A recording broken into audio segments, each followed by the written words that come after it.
Зохиолч Ширнэнгийн Цээн ойдвын зохиол бүтээлээс энэ удаа та бүхэндээ хүргэхээр бэлтгэлээ. Цээн ойдв зохиолч нь 1931 онд Ховд аймгийн Цэцэг суманд төржээ.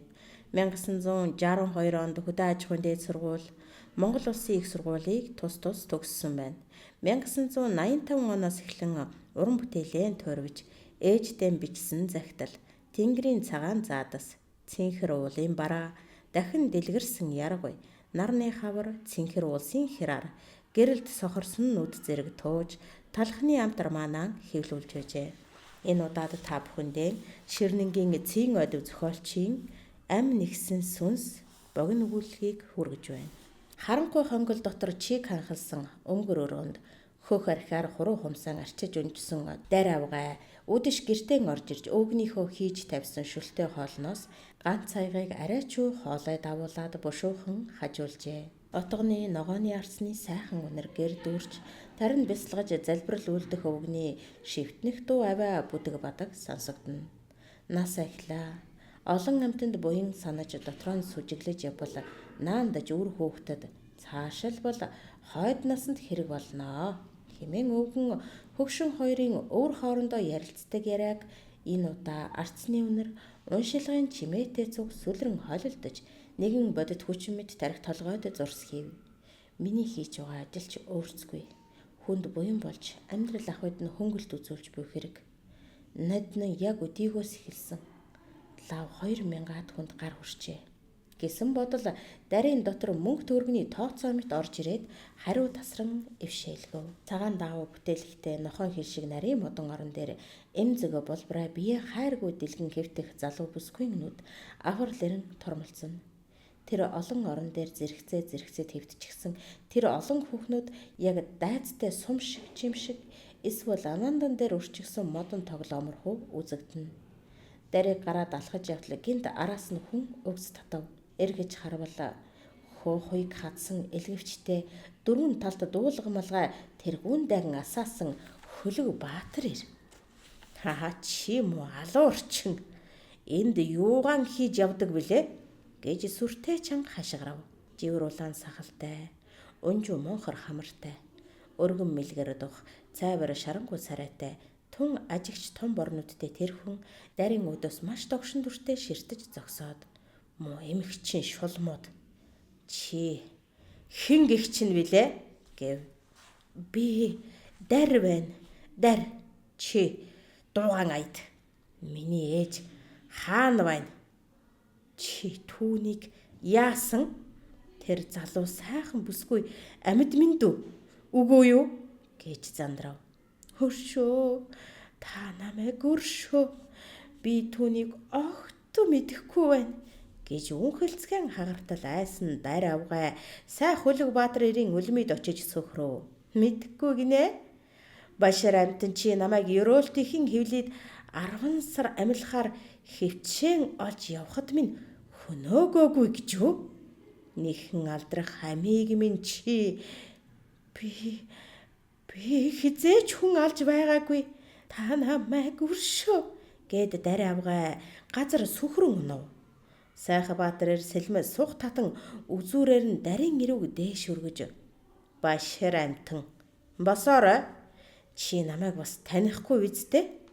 Та нар сохор зоосны төлөө ухаан зарж үлд хаалган дээр юу гэсэн хаяг хадсан байлаа. Санаж байна уу? Тийм ээ. Санаж байна. Манайха Чингис хаан хувийн хэмлэг шүү дээ. Тийм л хаяг байгаа. Өөр юу ч байхгүй гэж дарь авгай гонгинов. Тийм ээ. Тэр чинь тэгээд юу гэсэн үг юм? Бас мэдэхгүй байна уу? Өчнөө олон жилүүдийн чандаас эхэн нутаг элгэн саднаан гисээр төрөл төөргөн олоод ирж байхад та нар тоон харуулж тотог алхуулах нь бүхэл бас тэгээд ганц бөөрнкий талхны үнээр хахуулагч картан мис атгсан шар шулмын зээ нараар миний болон бусад олон сайн нөхдийн минь амийг хөнөөснөө мэддэг үсттэй. Та нар тэр муухаг арин шингаан ис орхивоос өөрсдөө Монгол улаан залаатан атлан Монгол хүнийхээ бараа исхарах цөвөн цагтай өтөр учрахыг мэдтүгвэ. Мэдвүү? Исогоор бас их хох гэж юу байдгийг энэ насандаа үзэх болно хэмээн зарлиг болсон Хөлөг-Баатар эрдээш өндөрлөн өндийсөөр тэнгэрт халин нисв. Тэр Баатар загсны сүүмэт гулбилзах ганц хөлөөр хий агаар зүсэн сэлэм авч бийсэн гэрэл гэгээ сацруулсаар хөвж одов. Даринууд гэлбэн гайхаж цөхөж зогсдол дэрэгдээс нь бас нэгэн танил дуугарч сайн байна уу? Даринчээ гэх тэр. Харвал өтгөн халимг үсэн хоёр тийш хагалс хийж самансан монцгор улаан хамартай гэдэлцэн хөхөн үйлчин хүүхнийг шиг эдгэр нарийнхан хуруутай гараа байн алга дэлгэн гозолзуулж хэлэх үгэн зөөж тавин ярахтаан бидний монгол хүн 2 сая хүрсэн үү гэв. Хүрлгүй яах вэ? Аль хэдийн 2 сая болчихсон. Гэвэл тэрээр хамраа морсойлгон дарийн нүүр рүү гэлжиж хараад үгсэн хаашаа тэд чинь тэгээд цөм Монгол юм уу гэв. Нэрэн дотор орж ирэхгүй байгаагаас биш зүс таних тэр хүнтэй дараавгай хэв нэг ярилцахтаа тэгэлгүй дээ. Та бид чинь хэн харваас Монгол биз дээ? Гэхэд тэр хүн дарийн өөдөөс ирүүгэн ёжтой зангаж хуцва. Тэр чинь бараг тэн хагасан хятад шүү дээ хэмээн мэтгэл зах аятай болсноо. Хөөе. Чиний над бүгж чинь гэж дарийн гарлуу хараад царай зүсэн барс хийлгэв. Уучлаарай та. Намайг өвгөнтэйгэн гэрлэж байхад ээж минь өгсөн бүгж шүү дээ. Бараг 40 жил. Гэтэл нөгөө хүн хагалбар хар халмиг үсэн хоош сэжлэн ташаа тулж зогсож байснаа. Тэр хамаагүй хатагтай минь. Энэ чи бол яг мөн байна. Солгой талын ядам хуруундаа энэ бүгжийг зөөж махир цагаан хэмсаа барьсан туранхай хөх гар мөн байна. Ам хамраан самбайгаар дарж боосон хүний тэр муухай туранхай хөх гар намайг эвгээл дихийн халуун хөвлийгээс салгаж нохойн идүүрмэд хилтгийн цагаан твш рүү амийг минь юулж хөнөөсөн юмдаг. Яг мөн байна. Айхтар муу шулам чи байсан юм бэ вэ? Гэж занаад ухсхийн дайрахад дарь авгаа бараг ухаан алдаж орхижээ. Үе олон хүний уйлж гин шиг гаслангийн дуугарч мөнөөх загсны сүүл мэт ганц хөлтэй хүн дүрстэй хачин амтад эл бичний гараас гулбилзан нисэж тойрон эргэлдэх жонглоор моднууд шиг хийсэн ирж дарийн тал талаас мулдгар толгоогоор мөргөж жанчиж гарав. Хүн ч юм уу? Юу ч юм тэр олон амттаар хөх ниц болтлоон тал талаас нүдүүлж твдсэн дараавгай цус тол бубалсан цагаан халаадныхаа хормой хотыг нэвсэг нүүлэн хийсгсээр айлуудын хашаа тойрон зүгтааж байлаа. Амьсгал авах зай завсаргүй шавж бүжгэнсэн хэлтэг загс мэд тэр олон амьтны тоос түүргөн нар халахлан харан хуйлж тэгж байснаа тэнгэр цэлмэж нар гарч эхлэв. Хар хөлсөнд цувруулан гүйж явсан дараавгай нэг мэдэх үед олон хүний зах руу ороод ирсэн ажээ. Нүүрэндээ хөх сэвхтэй туранхай биетэй сүүмгэр харшмал нүдтэй хүүхнүүд дарийн сайн таних бүсгүйчүүл. Хошуура аваарэ. Тамхи аваарэ. Бээжин өвөөгөө аваарэ хэмээн уян голуулан хашгиралдана.